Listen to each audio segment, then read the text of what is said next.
A warning to watch out for thin ice after Worcester firefighters rescue 3 teens on a city pond this weekend. Our Rosalind Flaherty joins us live with the details. Rosalind? Olivia, it could have been a lot worse. The teenagers are okay after they were making their way across Cook's Pond on Sunday afternoon when they fell in.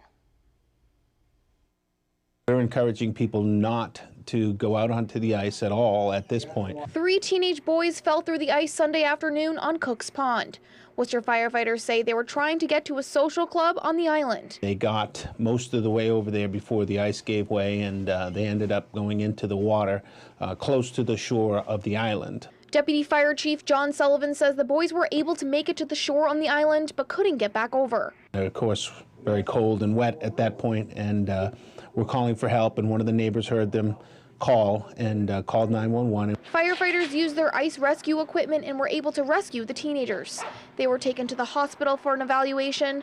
No one was seriously hurt. If the neighbor hadn't heard them very quickly, I mean, they were still wet and cold, and, hypothermia, whether you get out of the water or not, if you can't dry off and get warm, it's still going to set in very quickly. Mandy Harris says her son and his friends play hockey on Cook's Pond, and she tries to educate them on what can happen. I try to tell them that it takes more than just one cold day for the ice to be thick enough and frozen enough to be on it. There's always the concern of it breaking. Auburn Fire Chief Stephen Coleman says no ice is safe ice, especially with the warm temperatures we've been having. That's the worst thing that can happen to ice, because again, as it freezes and thaws and then freezes again, the stability of the ice is compromised. Chief Coleman and Chief Sullivan both say you should never go out onto the ice alone, and if you do fall in, try not to panic and call for help. You want to try to hold on to the ice shelf if possible. Keep your head obviously out of the water, and then tread water as if you were swimming to try to force yourself,